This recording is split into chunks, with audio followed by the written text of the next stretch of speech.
네, 안녕하십니까. 강남의 성병원의 성형모 원장입니다.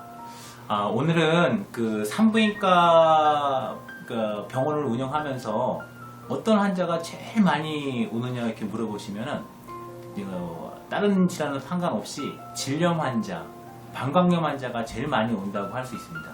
그래서 오늘은 그러면 도대체 여성들이 왜 질염에 걸리고 이게 이것 때문에 고생하고 있는지 그것에서 알아보도록 하겠습니다.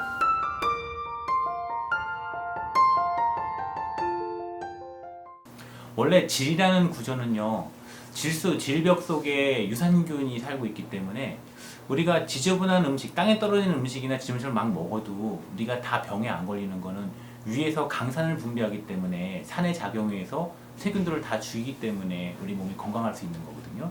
근데 질도 똑같이 질벽에 유산균이 있어서 산을 분비합니다.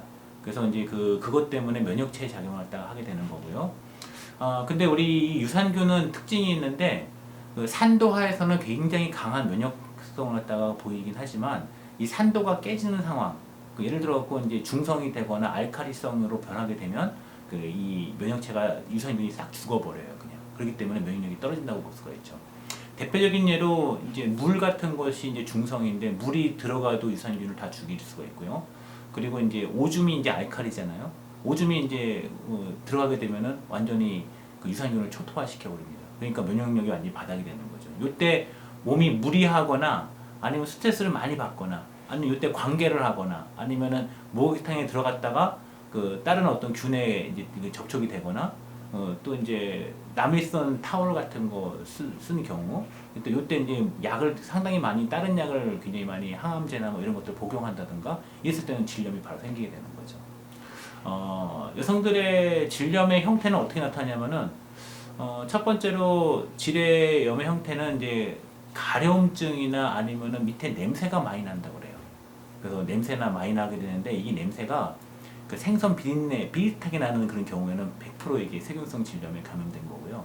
또 많이 가려우면서 위험부가 뻘거진다 했을 때는 이제 습진이 되게 심해져서 곰팡이 균이 이제 드는 거죠. 그래서 그걸 다 캔디다성 질염이라고 얘기를 하는데 이 캔디다성 질염 같은 경우는 우리 몸에 그 비지 있잖아요, 비지 같은 분비물이 자꾸 질에서 나옵니다. 그러니까 찝찝하고 되게 가렵고 따갑고 좋지가 않게 되는 어떤 그런 현상이 이제 벌어지게 되는 거죠. 또 하나는 이제 성병처럼 오는 것 중에 트리코모나스 질염이라고 있는데 이 트리코모나스는 이제 편모층 같은 것들이 이제 이렇게 뭐 움직이면서 다니는 건데 그 거품을 많이 내요. 그래서 질 분비물에 거품이 하얀 분비물 속에 거품이 많이 생겼을 경우에는 이 트리코모나스 질염을 갖다가 의심을 해봐야 되고요. 또 세균성 질염 같은 거는 질 속 자체가 이제 딸기 모양처럼 이렇게 시뻘겋게 변한다 해서 딸기 모양의 어떤 질염이라고 보통 알려져 있고 또 이제 옴이나 아니면 이런 것들, 그러니까 이같이 이제 이런 것이 음모에 있으면 되게 가렵고 따갑게 나타나거든요. 이것도 하나의 질염의 형태로 나타나게 됩니다. 이런 질염 같은 경우에는 가장 우리가 그 질의 그럼 질 분비물이란 어떤 것인가 하는데 사실은 질 분비물은 우리 몸에서 이 면역력 작용을 상당히 많이 해주는데 질 분비 하루에 1.5g 정도씩 질로 분비가 되거든요. 그리고 또 우리 보면은 밑에서 시큼한 식초 냄새가 난다고 해서 되게 불안해하고 또 이 선생님 잘못된 거 아니냐고 이렇게 물어보는 환자들이 있는데 실제로 질 분비물의 가장 정확한 냄새는 산성이 강한 식초 냄새 나는 것이 아주 건강한 여성이라는 징조입니다. 이런 경우에는 이제 매독 환자나 아니면은 에이즈 환자, 인질 환자 이렇게 관계를 해도 웬만해서는 잘 그런 질환에 감염이 되지 않는다고 보시면 됩니다. 질의 염증이 유발되는 가장 잘못된 습관을 갖다가 한번 알아보게 되면은 샤워 습관이 잘못된 경우가 굉장히 많아요. 우리가 보통의 샤워는 우리가 위에서 아래로 물을 갖다가 이제 내리면서 샤워를 하게 되는데 일부 여성들은 밑에 외연부가 지저분하고 찝찝하니까 샤워기를 밑에서 위로 쏘아 올립니다. 그러면은 이 샤워기의 압력, 물 압력 때문에 질 속으로 물이 들어가게 되면 물이 바로 중성이잖아요. 그럼 바로 염증이 생기게 되는 거예요. 오히려 더 깨끗해지려고 이제 하다가 이제 문제가 생기고 또 이제 너무 청결하고자 해서 그 세정제, 질 세정제를 갖다가 매일같이 쓰는 분들 같은 경우에도 마찬가지로 질의 자체 내에 유산균의 기능을 떨어뜨려서 질염을 유발시켜주는 어떤 그런 결과를 초래하기도 합니다. 그래서 샤워 습관은 어떻게 하는 게 제일 좋으냐면은 무조건 물은 위에서 아래로 배꼽에다가 물을 틀어놓고 흐르는 물로 이렇게 내려서 닦아주는 게 좋고요. 이 비누가 알칼리이기 때문에 절대로 외음부 쪽에는 비누칠을 하면 안 됩니다. 뭐 오히려 이제 세정제가 이제 산도를 띠기 때문에 세정제를 거품처럼 나서 샴푸처럼 밑에 외음부를 갖다 닦아주고 난 다음에 위에서 아래로 흐르는 물로 이렇게 세척을 해준 다음에 그 다음에 드라이로 말려줘야지만은 습진까지도 다 보호해 줄 수가 있고요.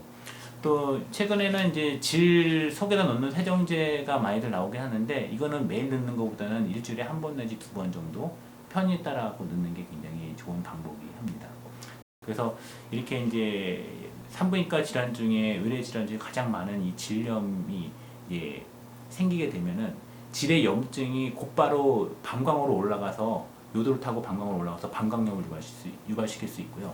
또 질의 염증 자체가 웬만한 균들은 자궁 속을 통과를 못하는데 클라미디아나 아니면 임질균 같은 경우에는 성병에 해당되거든요. 이런 균들은 자궁 타고 올라가서 골반염을 일으키게 되는 거죠. 골반염을 일으키게 되면은 이 난관이 붓고 난관을 막히게 만들어서 불임까지 유발시킬 수가 있고, 골반염에 한번 걸리게 되면 몸이 피곤할 때마다 이 균을 죽인다 하더라도 이 잘 죽지 않고 자꾸 재발성을 갖다가 보일 수가 있어요. 그래서 이 질염이 방광이나 아니면은 그 골반염을 갖다가 그 유발시킬 수 있는 그 시작이 될 수 있기 때문에 질염 관리가 상당히 중요합니다. 최근에는 우리가 이제 아이돌 스타들을 보게 되면은 스키니지나 몸에 딱 달라붙는 옷들을 많이 입고 다니고, 또 그것이 이제 그 뒤태가 이쁘게 나온다고 해갖고 많이 선호하고 있는데, 이러한 그 꽉 달라붙는 옷 같은 것들도 질염을 유발시킬 수 있으니까 그 가급적이면은 그런 옷을 입었다 하면은 한 하루 이틀 정도는 이게 치마를 입어서 느슨하게 해주고 밑에 혈액순환도 충분하게